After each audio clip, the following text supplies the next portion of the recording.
Hello and welcome once again to Binary News, your daily dose of focus gaming news. Myself, Marta. Today is the 5th of July, and this time I bring you an update regarding the kerfuffle surrounding the NIS European store.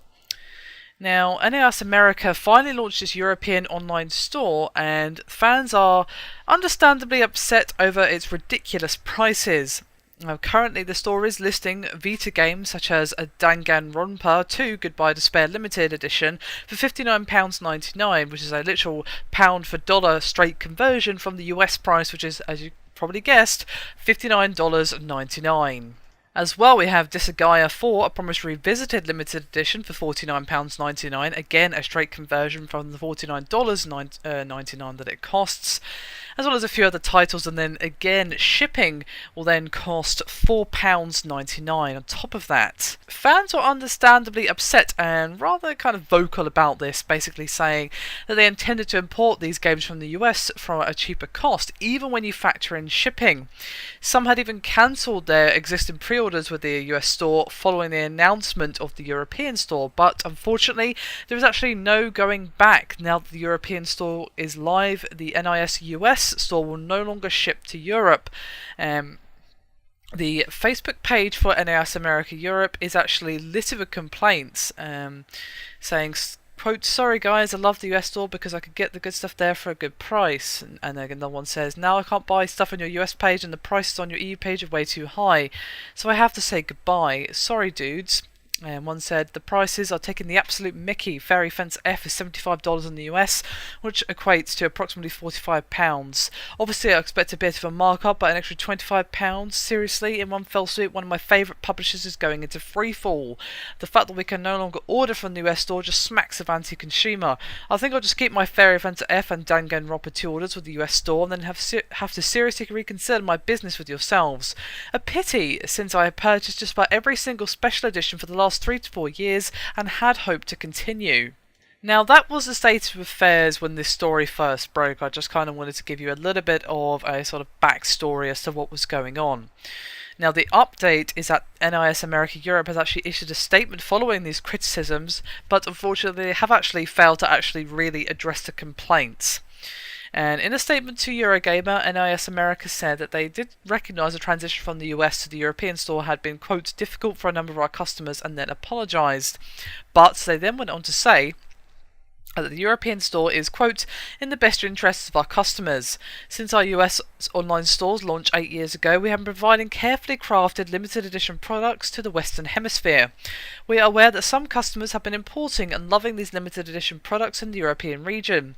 The goal of our European online store is to provide these limited edition products to this region with better service, quicker, more efficient shipping, and better support. There have been difficulties with the launch of the new store, as there are for any international venture, but we sincerely believe that if you stick with us, the European online store will provide an overall better experience and better access to our products for our loyal customers in the European region. Now, NIS did say that it recognised that the limited anime and merchandise selection was, quote, disconcerting to some, but obviously that wasn't the issue. That wasn't why everyone was getting, quite understandably, well, annoyed and probably angry in some cases. The issue is that they are literally being charged basically, well, ridiculous prices. $49 does not equal £49, as I've said many times. Paying that much of a markup is absolutely ridiculous and should not be done, basically. Now, I know we don't get the best conversion here in the UK, but that takes the mickey even for that, to be quite honest with you. I would not be paying that if I were someone who uses the store before. I would literally say, right, okay, I'm done then. Okay, unless you fix this, I'm not buying any more products from you. It would literally be as simple as that. And obviously, the reaction to this press response from NIS America was not exactly well received. Customers are already saying things like, "Have you read any comments? This press release seems like a joke." So I guess the answer is no, that you haven't read any comments. Well, that's the thing we're going to say to your store unless you listen to your customers. No. And to be honest, I completely agree. I'm completely on the side of the customer here, to be honest with you. Being charged a ridiculous premium like that is simply not on. As that one comment said about the $75 equal £45, yes, there should be some markup, a little bit, usually to do with tax and blah blah blah, all the rest of that. But even if you say that, you know, it's worth £50 in the UK, that's still an extra, you know, £20 basically you're paying, and for what? Just for the honour of ordering from this new site?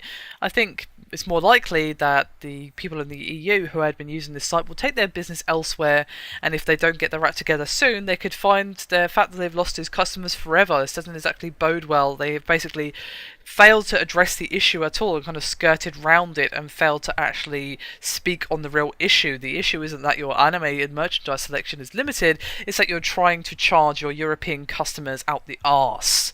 So perhaps you should address that, and your fans won't be so upset with you guys. Come on now.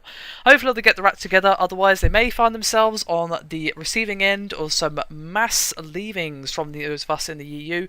And to be honest, any of you who decide to stop giving their business regardless, I would not blame you in the slightest. I personally would be doing the same out of principle, but I have never shopped there, so I can't, not give them my business because I never gave them it in the first place. But rest assured I will never ever do that, because even if they sorted out, the attitude that they've shown here is not exactly one that I want to be associated with, and not one I want to be rewarded with my hard-earned cash.